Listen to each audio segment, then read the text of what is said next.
guys, welcome back to the podcast. I'm your host, Jenna.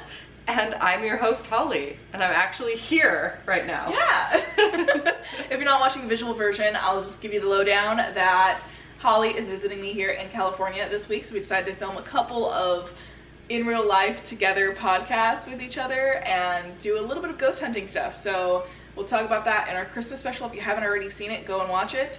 But we're very excited to be like physically here. Physically. We just start like playing patty cake. Oh god. It's been super duper fun so far, and we're excited to kind of talk about the new year and plans for the channel. Yes. Plans for ourselves, each other, evil plans. Plans for each other. My plans for Jenna. Yes, the evil plans for each other. And sort of how we set up for the year going ahead. So we're ready for 2024. So I hope you guys are ready for this episode. Yeah, as ready as we can possibly be.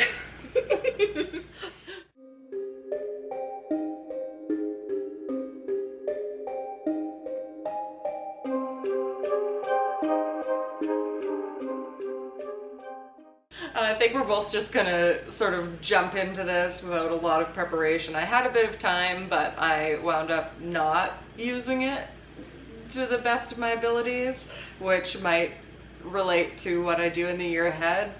Maybe not doing that.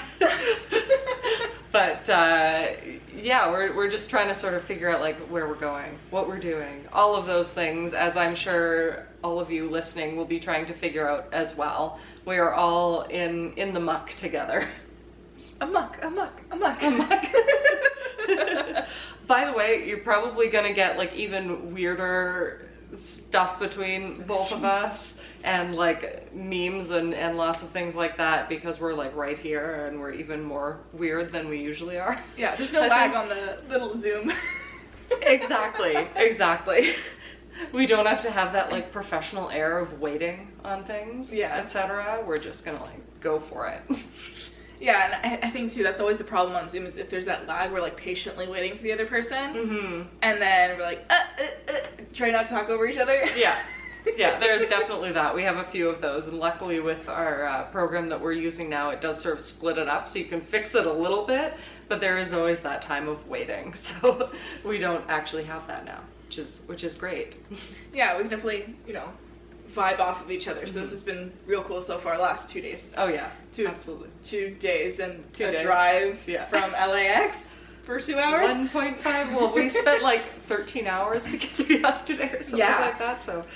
Yeah, if you haven't seen the Christmas special yet, the Yule special, please go and watch that one because we spent a long day together and we kind of go over it in that episode. You'll hear more about that. We won't get into it again now. So just go back, watch them all. Yeah. Watch all the things. They're good, I promise. Yeah, we try really hard.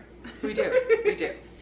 All right, so 2024, I think easiest thing we could start off with, since we didn't prepare as much this episode, is just kind of like our goals for next year. Yeah. And what we're setting up for ourselves and the channel. Mm-hmm.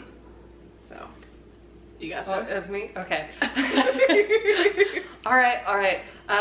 So I can start for me. I've been trying to think, like, I have sort of wider goals and then some sort of smaller ones within that. So personally, and if anyone is following me, this sounds like beating a dead horse, but finish Centera. Yes, you got it. I hope so. Finish Centera. That is the goal. I'm actually doing really well as it stands right now. In December in 2023, I got a lot done on the airplane and I have all the plot holes figured out. I did this massive page of notes where I was like, okay, here's what you're doing with all of them, and now I just have to go in and actually do the thing. So I think it'll be okay. I think 2024 will be the year of actually finishing this draft and getting it out to beta readers and an editor who is not myself. And that is the main goal there with my writing. With my channel, I am traveling for the next year. I'm traveling right now, but I'm going to go back to Montreal for a bit, and I'm going to like fully travel. I keep having to explain this to friends and family where I'm like, I'm traveling for the year. And they're like, oh, are you gone? What are you doing? Like, actually, I'm in Montreal still. But I'm traveling in January, like the actual new year, and I'm trying to set up all this stuff with appointments like doctor, dentist, etc. So I'm taking off for a longer period of traveling, January 28th. So that is going to be a whole thing. I'm trying to learn how to do better video, like sort of beautiful video. When I went to this temple today, and I was trying to take really artistic shots, which I can show you later. And they're very pretty. So I'm trying to do more stuff that's kind of like documentary, artistic, so I can make this really pretty content and talk about writing, creativity, different places I'm going. So that's the channel goal, and also, you know, staying on top of writing sprints, whether they be on Discord or YouTube, because I want to keep those going and not just do them in NaNoWriMo. And then for Stygian, my small press, we are putting out a zine. I actually just finalized all of the rejections today. It was terrible. As a writer, sending rejections, like, it feels so terrible. I had to send like 40 rejections, 45 Ouch. rejections. And like, we're very nice about it, because honestly, I will be perfectly honest, there was not anything I disliked. Like, everything was great in some way, but we could not have a like 230 page magazine. Yeah. So I had to send rejections, and it was like, okay, you can't be in this one, but we're still thinking, we're still here. So it was like the best way it could be for rejections, but it still sucked. So we're trying to put out the zine. We're going to publish another full novel, and then we're going to put out a zine in July as well. So the general goal is to do 2 novels, 2 zines every year. So it's a lot. It's a lot. That's my general goals, I think, though. So just like finish that novel, start getting it out to people, not the full published world, just, you know, like the world of beta readers, friends, family. Publish a book, publish a zine, stay on top of writing sprints. Yeah, that's sort of generally it, and put out pretty content on YouTube. That is my goal. We'll see what happens. You got this. I seem so uncertain. Now, please do also, when you're ready to beta, send to Yes. me. I volunteer. Yay. That's true. That's true. It could be very dangerous. It could be. We might have to go to war. I don't know. We might. Yeah, that's okay. I'm prepared. I love that. Yeah, no, I mean, pretty similarly, jumping off of your goals there is like, one, it would be beta your book when it's ready. I love that that's your goal. Yeah, well, like, I used to beta all the time. I had so many critique partners and everything, and then I think I got burnt out on it. Yeah. And so I have stuff in my inbox from a lot of people, so my goal is to like finish everything in my inbox, and then continue with other people's. That would be a good like, idea. I honestly think I have a friend's thesis from, like, they're out of school, they graduated, they have a degree, they're a teacher now, and I still have not read their thesis, and I feel horrible about it. And I still have it literally like checked, starred, unread in my inbox, because I read it and responded to it, and then I unread it. I have all the stars in my inbox, and I'm like, oh, this was supposed to be helpful, and it's not. It just hurts me. Yeah, well, like when your whole inbox is stars, and you're just like, fuck. There's just like 1,000 stars. Yeah. It doesn't actually help. Yeah, and they're not like, you know, nice little, you get a star for doing something. It's it's starred for not doing something. Yeah, that's the thing. It looks all fun, but it's like, you didn't do this. Yeah. Here's the thing you didn't do, highlighted for you to see. No, I have another person who, during Author Mentor Match, she was actually a mentor who had requested my book, and she's really, really cool. And so she had sent her book to me to read, because I think it's either on submission right now, or it might have died in submission already. I'm not 100% sure. But I'm really, really excited about this book, and I just have not had time to read it, and I feel so bad, because it sounds like incredible. It's like space angels and like all of this stuff I love, like all their snippets, I go feral over. And then actually like sitting down to read it, and the thing is too, is like, so many people, they will be like, oh, I'll beta a book, but they'll just read it and then be like, yeah, it was good. Versus like me, I give like line by line, like, oh, I love how you hinted at this. That's here. Great. I love how you did this, or oh, this could be worded better. You know, like I go line by line. There's probably a minimum of like 3 comments per page when I beta something. And so it's a lot of like actual labor that goes into it. And not every beta has to be like this or, you know, is like this, but at least for me, that's how I like to do it, because that's how I like to receive beta feedback. Well, that's what I'm thinking. Like, that is what I personally would prefer, and that's one of the reasons why I haven't betaed for anyone so far. Yeah. Because I know I would want to put so much effort into it. It would take a lot of time, and I don't know if I could commit to it. So it's very difficult and admirable to do that. Yeah. So if I say, oh, I'm a beta and I only do part of it, or I forget at some point, just yell at me and I'll get to it eventually. No, I know where you live. Don't look at my house. You're not here. We're far past that. You're screwed now. I was gonna show up mid-year, no announcement. Babe. You didn't read the fucking book. Fuck. You got a third of the way through. What are you doing? No, I feel like once I'm like at least a quarter into it, I get really addicted to it, and then I keep going. Like, you know, like in a video game, when you're really excited, like I can't wait to play again. Just get that hook. Yeah, unless I like just genuinely don't like the book, or if something like traumatic happens, where I'm like, someone died, I can't finish this. Sorry.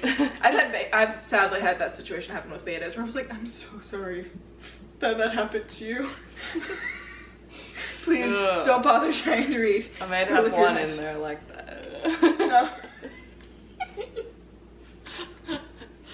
I think it's okay. It's okay. I'm sorry, guys. Anyways, goals. That's what we were fucking talking about. So one of my goals is to get back into beta reading and get rid of my backlog of things like that. That just reminded me I have a chapter I need to read from my phone too. Fuck. I literally have it open on my desktop on a tab, and I lost it. It's on there. Anyways, Emma, if you're watching this, I'm sorry. I haven't read your chapter in 3 weeks. I'm getting to it. Emma's one of my sprinting buddies, so I literally see her like every Tuesday. And I still keep forgetting. Someone's texting me. Get away. But so yeah, doing that for starters, and then like January 1st thing, right around after you start traveling, all your doctor's appointment, I'm getting married. So yeah, if you weren't traveling so much, I would invite you, but you're already here. I'm here now. It's a pre-wedding party. Yeah, it's close enough. Yeah.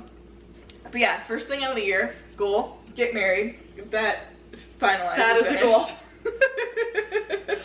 And like, the funny thing is, a goal sort of implies like it may or may not happen, but like it's gonna happen. Yeah, it's gonna happen, but it's just like let it successfully go off without a hitch, except for getting hitched, and then it'll be perfect. Yeah. But then mostly after that, I feel like my life will go back to like a normal schedule, and I'll be able to be a productive member of society. So one of the things I'm currently doing is, I've talked to you about this already, but if anyone in the audience, the virtual audience, knows Sarah Cannon or Heart Breathings, she has her HB90 course, which I just jumped into. And so I had literally this week, because of my work later on this week and hanging out with Holly, I have not been able to even touch it yet, but sorry, it's fine. I love having a break to do fun stuff with you versus just working straight through the holidays. And plus it's mostly the fault of my boss for coming in at the end of this week and then needing to be with him in office for 3 days. Okay, we'll just put it all on him. It's his fault. I'm good with that. Sabs, if you're watching, that's your fault. No, I don't even think he knows I have a podcast. But so getting through that course definitely as soon as possible. It might happen before the end of the year, which is what I'm hoping, but at the very least after that, implementing the course into making work life and life balance and writing balance a little bit better will be really nice. So I'm hoping I learned some good things from that so that I can actually do my main goals, which would be actually getting something out for people to read next year. I'm sort of at a crossroads, I feel like, between whether or not my spicy Viking romance you see that I'm working on is going to be just self-published, or if I will attempt to query it, or if I will attempt to only make it on Patreon. So far I have it scheduled to kind of be a serial only on Patreon, but after I do that, it kind of depends on what I try to do with it. Right. It is the most untraditional friendly thing I've ever written. So it will most likely die in the career trenches, but I'm also wondering if I should just try anyways, just for the sake of having more experience in the trenches.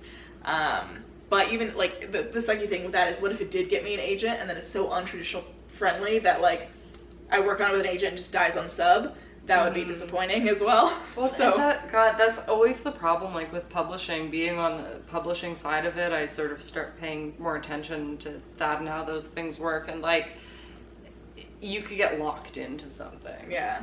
That's the problem. It's like, okay, maybe like this is a great story, but it's maybe a little bit less, you know, traditional friendly, and then maybe you do push it through, but then you are perhaps stuck in that. Yeah. It's like, it's so difficult. Like that's the problem with trad publishing. Like, I have to say I'm biased. I run a small sort of like indie adjacent press, so like the more I do this, the more I'm like against trad publishing, which I used to be fully into, but now it's just like, they're gonna lock you into things, they're gonna trap you, and so it's like the instant thing that I feel. Yeah, no, I get you too, and I that's kind of why I feel like I want to get that experience with querying more, because so far I've only queried one book, but I'm also like, but what if the unbelievable happens and then I get stuck and the book can't come out the way that I would ideally want it to, which would be first as a serial, then as a self-published book. Mainly because I have a large world in mind for this, and I wouldn't want to just stop with like a 1-2 book situation. Yeah. And that's kind of what I realized over the course of querying Spaceborne as well, was that sure, it would have been fun to get the book out there and, you know, to have the option eventually of like having it made into a movie if it, you know, it blew up enough, but that's a unicorn situation to even begin with. And secondly on that, they were going to probably only make it like a 2-3 book series max. And the world for that one is just so much bigger than that it kind of would be a letdown if that happened. Like, it's like, yeah, you get your dream, but then you're locked into a specific way to publish the book. And I'm very much like, I would love to traditionally publish, but I think I need a specific book for that. I agree, yeah. I have like 2-3 specific books in mind that are only like duologies for the most part. So one of my other goals, you know, next year is most likely I will probably go with the Viking book and release it as a serial on Patreon first, and then release it self-publishing wise, whether or not the first edition or the first episode self-published wise comes out next year, or if it's the year after that. I just know I want to get the actual episodes up on Patreon for people to read, and actually have some of my work out there for people to read, period, versus just snippets. I think that's a good idea. Yeah, so definitely that. And then I would also love to work on my 2 other whips, which are a little bit more traditional friendly focused. So that'd be my Vampire Whip and my East-West Whip. So the Vampire Whip is a brand new one inspired by Astarion from Baldur's Gate. And then the second one is my East of the Sun, West of the Moon inspired book, and that one is a little bit more like small Norse town mystery mixed with a little bit of like magic in it. And those 2 I feel like are more traditional friendly because they're both in my mind only like duologies for starters, and their worlds are a little bit more contained. Like once the main thing is solved, there's not too many offshoots of other plots that can happen. And so I want to try to write both of those, or at least get one done and halfway through another one next year, so that I can start hopefully querying by the end of next year as well with those ones, while simultaneously doing some more self-publishing stuff with the Viking book. And then potentially, if I have story ideas or poems in mind, I could do a little bit more of like the indie press stuff with like Stygian collection, which I've been wanting like since the first edition of the book to submit, and I suck at short stories, so I think the only thing I can really work with is like poems right now. And luckily I didn't know originally with the original Stygian collection that you guys were accepting poems, otherwise I would have had tons to submit. But apparently I didn't read the fine print well enough. What about the zine? Yeah, or I can do the zine too. So, but I want to make sure that I have something that like I'm really proud of, that fits like the theme for either the zine or the collection next year. And then there's a couple other smaller presses that I have in mind too to submit to. But I've been collecting writing poetry for probably the last like 10 plus years. So I have a huge collection of things that I just haven't finished, or they're, you know, things I wrote a long time ago that I was happy with at the time, and now I know like I could write it better or like improve upon it. But it's a lot of freestyle, which a lot of people also don't like. They're like, I don't want the Instagram poetry, and I'm like, that could be the good shit. Yeah, exactly. Yeah, my stuff is a little more like that, so I appreciate it. Oh my god, that was actually a good high five. I always fail at them. Too good. I know, that's me at the gym, super tired, trying to reach my trainer. She gets mad at me. She's like, no, give me a good one. I'm like I can't. It hurts. Now, the first issue of the Stygian zine is actually going to be fairly poetic. I just had our editor go through it, and she was like, yeah, those are all really great. I'm like, okay, thank you. I can send acceptance letters out now. Yay. I want to do that. After, like, I'm going to harp on this forever. After 40 rejection letters, I want to send out something happy. Yeah, I think you need it and deserve it at this point. I sent like 2 before I came over here, and I was like, yay. Aww. Oh, that must be a good feeling. Yeah. Being on that other side of publishing is definitely... That part when you like welcome people in, you're like, I'm gonna send you your little contract soon, you're gonna get some money, and then we're gonna figure out like when you get the issue, it's like, we're gonna publish you, that's great. But then when you're like, I loved your work, but it didn't fit, it's like, oh god, I'm the asshole. I'm the asshole now. I'm the gatekeeper. I'm the asshole that I keep confronting. I definitely I love that perspective because it's so interesting to see from the writer side of everything. Then I know for my day job, they eventually want to open up a press under our business as well. And my CEO, I'm helping him work on his book right now, so he wants to publish his own and then potentially get other people published under the same indie press eventually. And so eventually I too will be one of those assholes, since I'm the only person who works there who understands publishing currently. So we'll join being assholes. 2024, assholes. It's the year of the asshole. Actually, it's the year of the dragon, I found out. Oh, okay. I think that's my sister's sign. Oh. Yeah, one of my sisters. Yeah. I think it was a bull. I'm a snake. Oh, I mean, that fits you really well. Does it? Yeah. I am a Slytherin, so. Yeah, you've got the energy. I don't know what that means. You've got the energy. Well, the audio, I made a little snake hand movement, but it just love having to explain that for the audio. Just watch it. Just watch us. Please. So where else are your goals at? Well, that's, a little bit more writing based, but definitely getting something actually physically out there published is high priority. And then any other goals, I think, is just like keeping up with my channel, 2 videos a week, 1 vlog, 1 regular video. Oh, nice. But I want to also just think about like newer type content that I'm trying to figure out right now, because I don't necessarily always want to do tips or how to. And I want to kind of veer off into a new creative direction. I'm just 100% trying to figure out what that is. I have some inklings, but I'm trying to narrow. I had a lot of trouble with that too. It's like I sort of got locked into that thing of like, okay, here's this thing, world building, blah blah blah, how to. It's like I can churn this stuff out because like I know how to talk about it, but I don't feel that great about it. Like it just didn't feel that fun, Yeah. And a lot of people were also doing it. It's like maybe I'm being helpful, but I don't know if I'm being very helpful. I want to try to do something different. So yeah, it's hard though. It's really hard in this particular genre, right? Yeah.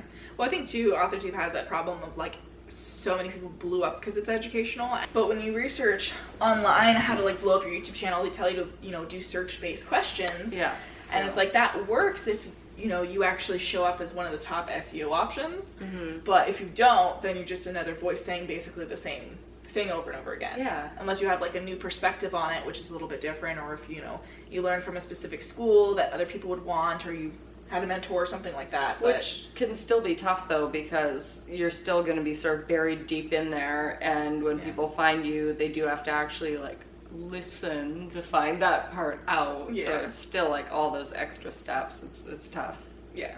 I think the only way you can kind of veer off from that is if like Brandon Sanderson, you took a class with him, he's like, everything I learned from Brandon Sanderson's writing class, part 1, like hashtag Brandon Sanderson. Yeah, tag Brandon Sanderson. Yeah, that's the thing.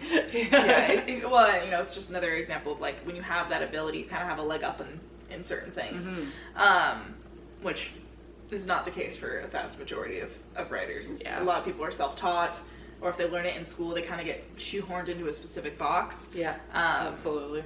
Yeah, but I think we'll hopefully have a renaissance of interesting and unique and creative. I think so. Stuff. I think so. Yeah. I think it's coming. Yeah, I just hope I can be a part of it. Just get your work in there. Yeah. Stygian's doing it. We're doing it. That's one of our things. Art for art's sake. We're trying to bring back all the old school stuff, like Virginia Woolf Bloomsbury group style, bringing all the communities together. So yeah, we'll see. Hopefully we can succeed. Yeah, you can. You will. You got this. Yeah. Insecure. Yay. But yeah, I think goals across the board is mainly just being consistent, better planning. And the only other thing is that if you didn't know, Holly's Canadian, and I'll be joining her. Not in the same area, but Holly says A for the first time like ever. We don't all say A. And it's funny because I do, because my dad was a Canadian who actually said A. I've heard a lot of interesting things about your dad's language. Yeah, for those who don't know, fun little side tangent is that my dad was trilingual, so he spoke English, French, and Canarsie.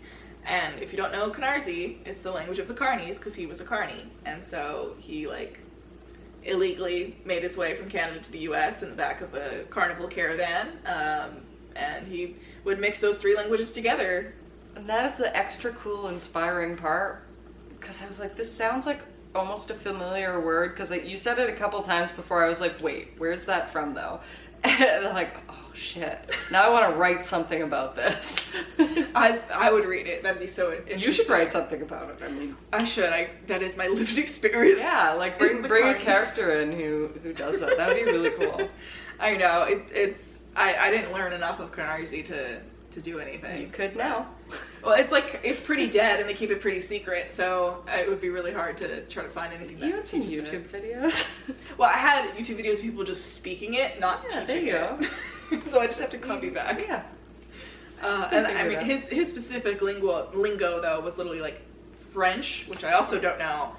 Well, I did kind of as a kid because of him, but all of it's lost. Yeah. But that coupled with English, which I do sort of at least understand enough to write. I think you do understand. Some days it feels like I don't. You're all right. You've got it. Yeah, now. Yeah. But, I mean, I used to real struggle with it. But that was also because my dad was trying to teach me 3 languages at once. Yes. And then I was surrounded by Spanish, so it was a 4th language. Because I had my Mexican Nana who was also trying to teach me Spanish. And then I had him trying to teach me French, my mom trying to teach me English, and then him trying to throw in Canarsie. This itself is a story. My whole life's a story. We found both of us have some crazy stuff happening. Well, just that's the only way to do it. Audio listeners, hands wildly gesturing. And in tune with one another because we're the same person half the time. We have basically the same job. Yeah. Later I'm going to show you the funniest one, which is the crazy goth model who was like middle-aged and wanted to mentor all of the young models in the city and just actually wanted to screw them over and abuse them. That's for another podcast. Yes, exactly. I'm just teasing it. But you're going to hear it. I think of my craziest stories. God. Oh, we share. We share the crazy and the stories. Yeah. I think that was how we became writers. We saw so much craziness, at least in my case, in my own life. I was like, someone needs to document this, but in a way where we change people's names and vent it out without actually getting caught. Yeah. Well, that's the thing. Like, my mom's a writer too and an editor, and she would always be like, it's all material. Anytime something would happen to me, we'd get together, she and I were very close, and she'd be like, well, this is terrible, but it's material. Yeah. Like, yeah, it is. Anything that happens, eventually it's going to be interesting or entertaining in some way, even if it's terrible at the time. It's like, wow, this actually happened, and I went through it, and now I know how to experience it and write about it, so yay. Yeah. So instead of going to a therapist, that's what I'm going to be telling myself every time something happens, is it's material. Yeah, there you go. That's your therapy right there. That's all I need. It's material. It's just sit there rocking back and forth. It's material.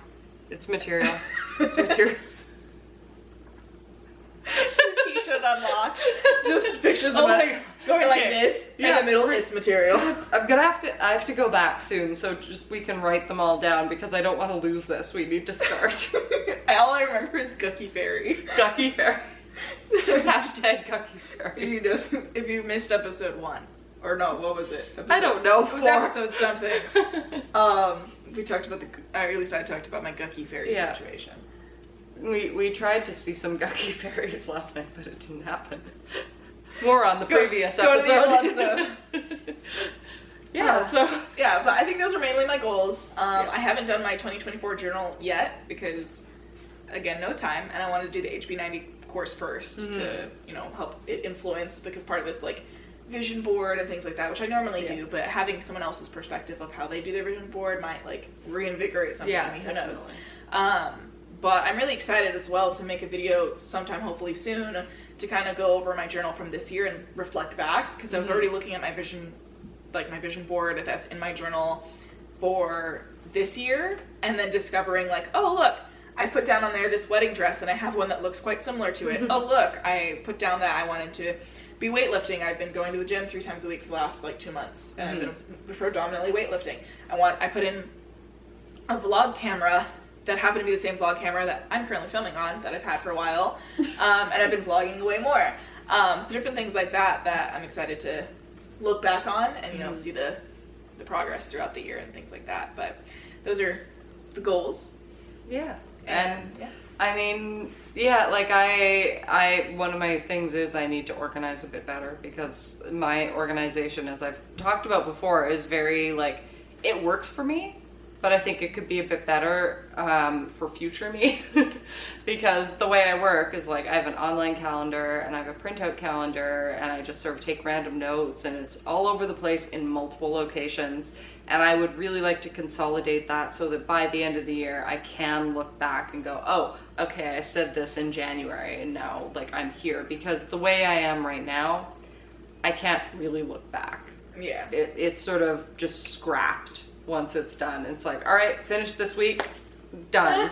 Yeah, so I would like to do that, to add one more thing in like that. I would like to consolidate my organization, just because I think this is such an interesting time period for a lot of creative people. I've learned this through a lot of my creative friends. Like, everyone's sort of getting their stuff back together after the weird period we've been through, and I think it's an important time to document.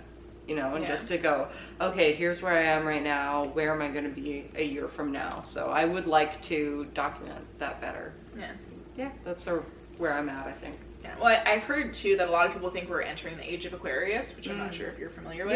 Yeah. So a lot of people think we're entering basically this period in time where there's supposed to be sort of a revolutionary moment for humankind, and a lot of creativity and spiritualism and things like that. And given the fact that like even this podcast has an audience and we're not being burned at the stake, I think I think that kind of shows, that times have largely changed too, which is a good thing, and also obviously for our benefit. Well, I've seen a lot about it. I've talked to a few friends, because we're on like the Pattern and things like that, apps. But I think there are some apps that actually express interesting information, and you can look into it and find that, okay, this is legitimate, this is good, it's not just someone trying to prey on people being interested in certain topics. And I think the Pattern is a fairly good app for that sort of thing. And I have been getting these warnings for 2 years now, but like, you're leading up to this very transformative period. Yeah, like you gotta be ready for this. Stuff's gonna happen, like shit's going down. And all of my creative friends, like everyone who has some sort of creative venture, has been experiencing the same thing. People who are not quite in that, it's just sort of like, you want to figure your stuff out, you're gonna sort your life out. It's like, yeah, that's good. But for the creative people, like, shit's going down. Okay. The Pattern app, I'm gonna look it up. Yeah, like from what I've seen, creative people, like, I don't know, and to word it in a sort of better way, creative in the way that you were actively like doing visual or written art or something like that, because there's a lot of different types of creativity, right? But like someone who's actively in one of these fields, like your shit is happening right now. So like be aware. And that's all I've seen for the past couple years for everything that I look at. So something's happening. We're getting there, and I think we're in it, and that's a good thing. But we have to be hyper aware, right? And I think that tracking that is more important than ever right now. Well, I don't know if do you know the fifth turning? No. No? Okay, well, for everybody, lesson time real quick. I forgot who wrote the book, but it's called The Fifth Turning, and it's by this guy who studied, a lot of history, philosophy, all of these different things. And so it's basically that there's 5 cycles to human life, and you can go back multiple, like, centuries in our history, and we basically have the same cycle in history happen every 5, like, generation-ish, right? I could see that. So the fifth turning, with trends and stuff. Yeah, definitely. But the fifth turning is when basically everything resets. It's last in the cycle, and then it starts back up with the first one. So the fifth turning is typically when everything kind of blows up and then reconstructs itself during the first one. And then the first turning, we have a lot of, creativity. We have a lot of ambitious, things. We have a lot of the biggest art things come out. And then after that, we have a lot of people who end up starting to mess with that system a little bit.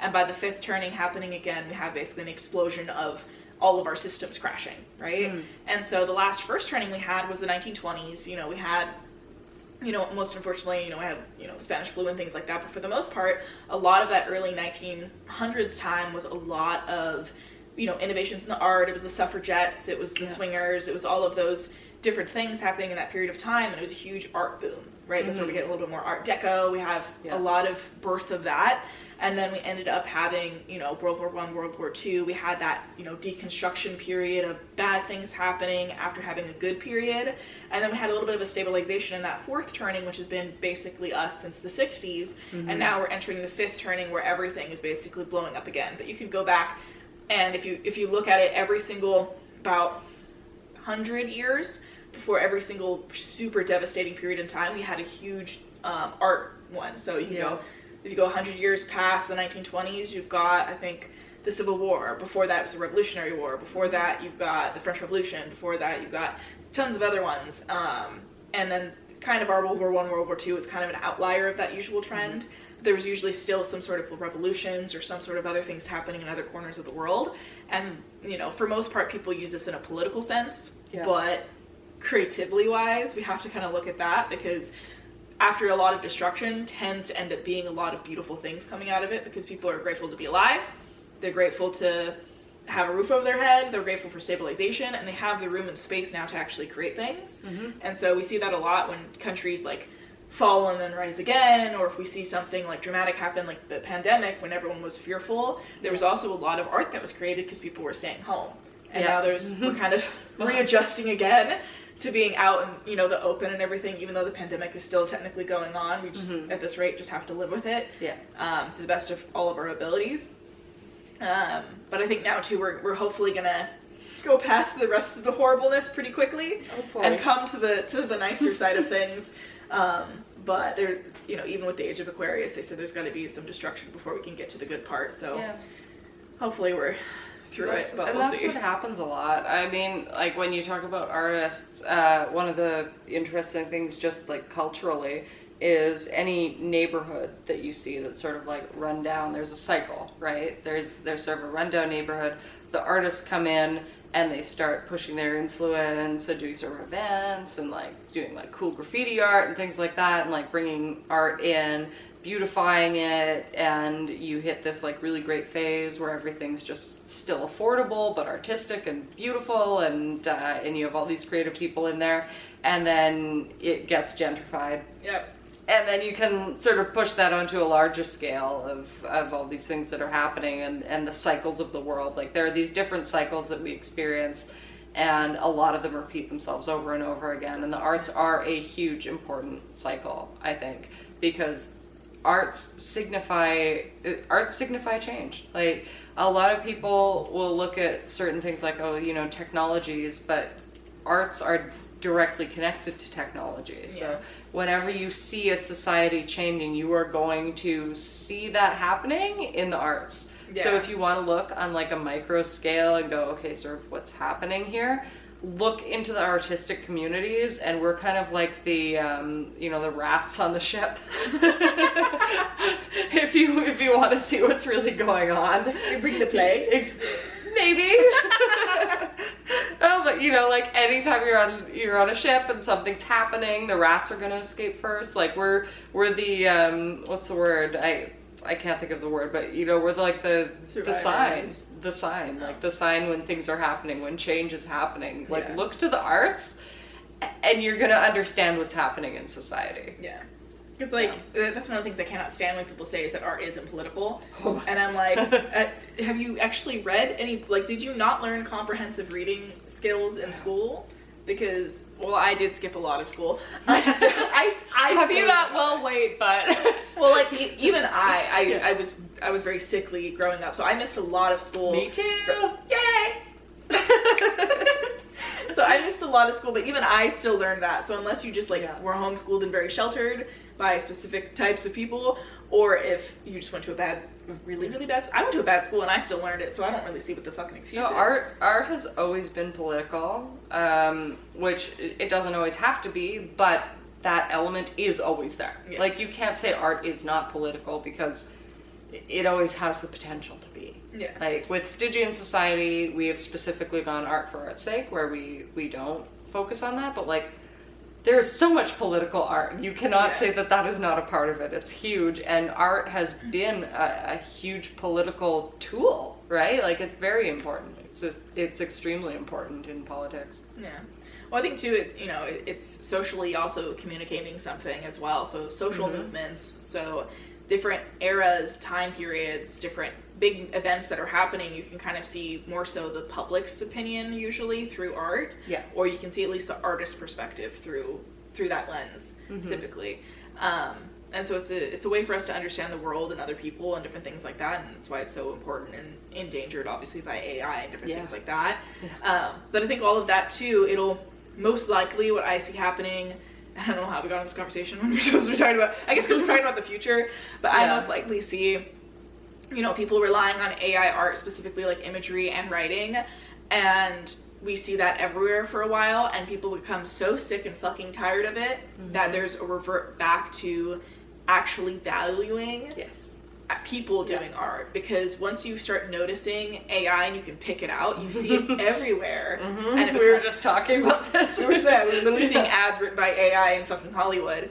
They don't have the money to pay a writer. Exactly. But yeah, I think that'll be a shift, and unfortunately writers just won't get paid as well until after that shift back into I mean, I think this is a interesting topic to touch on when we're talking about the future, because and this could also be a whole separate episode, which we say so much, but this is huge, right?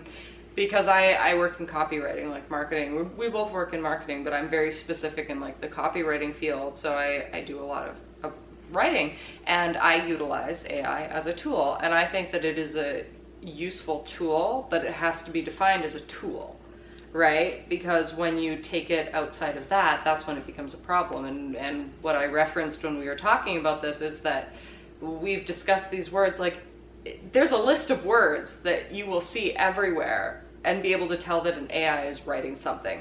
And what I've told my mom, who is an editor, is that and other artists who have been concerned and afraid, I've been sort of outspoken about yes, I use AI, and I'm not afraid of it, because at least how it stands now, who knows how it will evolve. As it stands now, it can be used as a tool, and I think that's okay, and I'm not afraid of it, because it's terrible when left to its own devices. It just is, the way it is right now, and I think it's very important to be aware.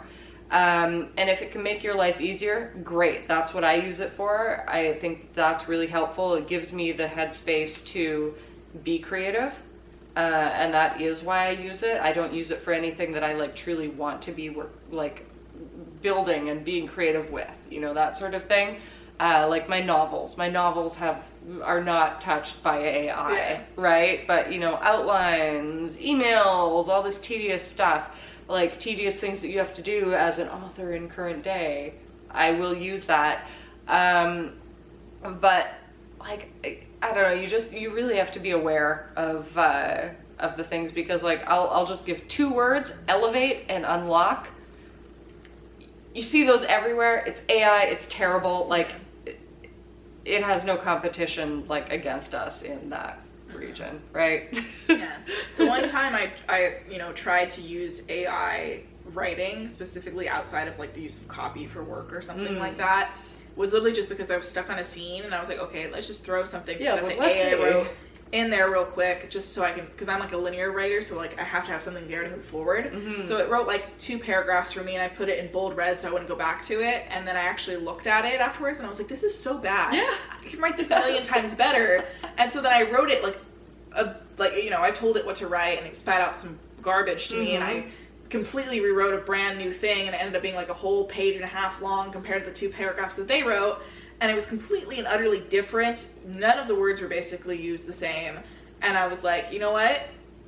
It helped me get past the scene, and it made me realize how I don't want to write. That's actually one of the things I discussed. I had a conversation, I did a podcast with my CEO, and I was saying, like, worst case Ontario, which I say because of Trailer Park Boys. Worst case Ontario. Like, it will make you hate what it writes. Yeah. And that will make you write better. And that's also a good thing, because it'll spit something out and you'll be like, no, what? And then you just fix it and you come up with something good. So, and if you want a non-AI, because there's still problematic things, with AI, like they're scraping, and it wastes a lot of water. It is terrible. Yeah. Like 100% terrible. Let me just say, like, my overarching thought of AI, not good. Yeah. Especially as it currently stands. Yes. Because it could, those ethical things could be changed later, but at least for it's very new. Yeah. It's very, very new. Yeah. And hopefully, obviously, the ethics of it gets fixed. But if you're not interested in doing that, but you're looking for the similar motivation, just find an author you hate and read their stuff, or go and find just absolute like garbage somewhere on the internet for free, and just read something, especially if it's the same genre as yours, and just my own Twilight. I mean, yeah. There you go. Sorry to anyone who likes Twilight. It's very poorly written from like a craft structure standpoint. So is Harry Potter.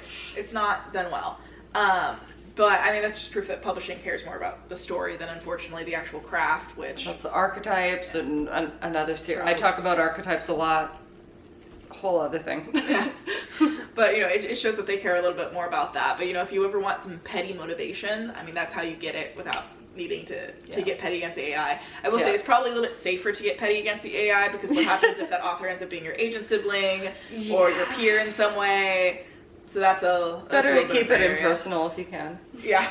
So getting back on track with our discussion now that we've shit on Harry Potter. We were talking about the future. It's part of it. But the future of the podcast. Yeah. So let's hone in on that. Yeah. I know definitely, at least on my part of the thing, I would love to have some guests on the podcast, which I mentioned the other day. Yes. So if you have anyone who'd like to join us, shout them out in the comments and DM us or whatever. And we'll try to get some guests on the podcast. Yeah, that would be a lot of fun. Yeah, definitely. I don't know if you have anything you would like to add. No, I mean, I'm just looking for, like, we're still so fresh, right? Yeah. So I still like sort of the general direction that we're going in, and I'm looking forward to just building on that.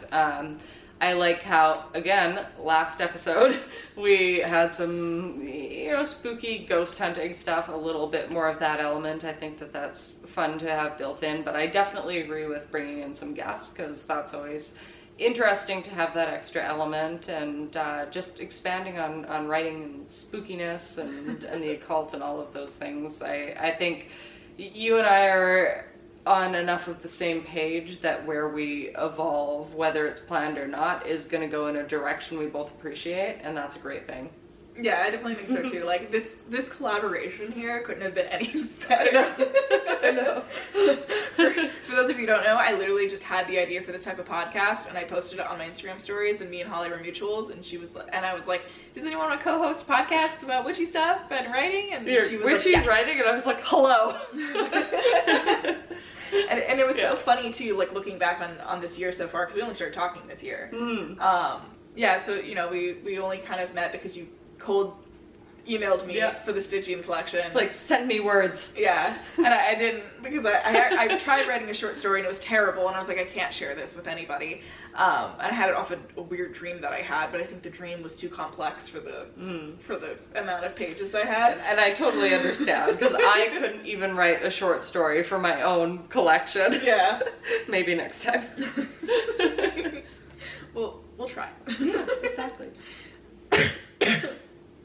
But yeah, so we started being mutuals and stuff, and I like saw your profile picture and I was like, wow, this person looks so fucking cool. I started looking at your videos. I was like, they look so cool. Like, I love their style, I love their vibe, like, so I was like, okay, follow you guys on everything.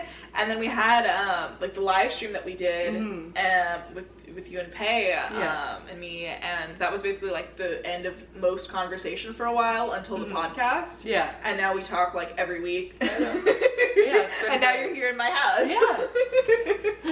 So I was reminiscing on that. So I know how to hunt you down. Yeah, and if I don't do what you want.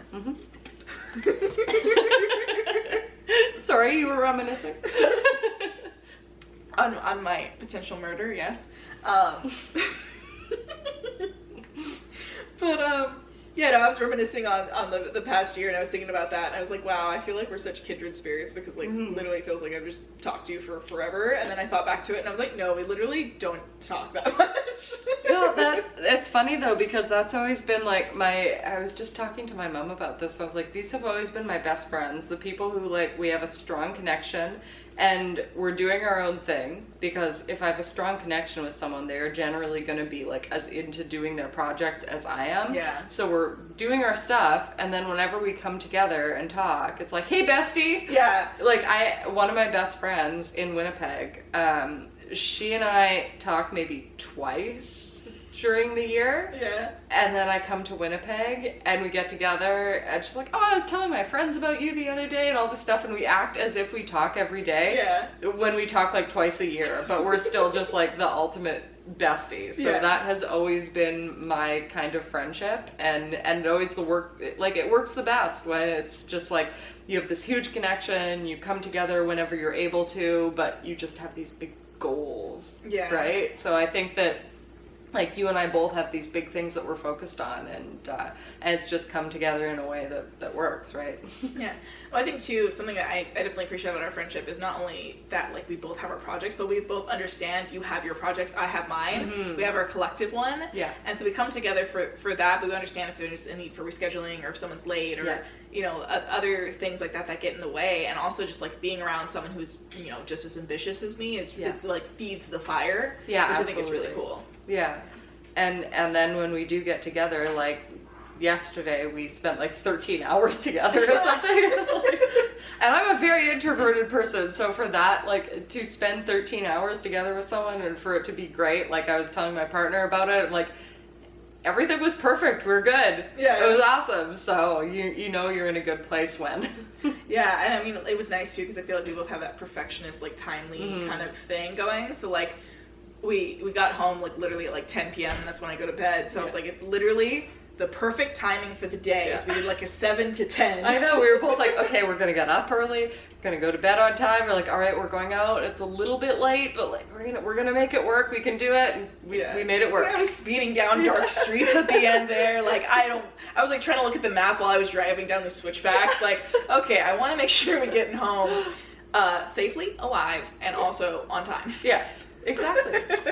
So we made it work. Yeah. I was getting kind of close to cliffs on this side. I don't know if you could tell. No, I couldn't. Thank you. Oh, God. I was like, oh shit, I didn't realize that was there. I thought it went down, not up.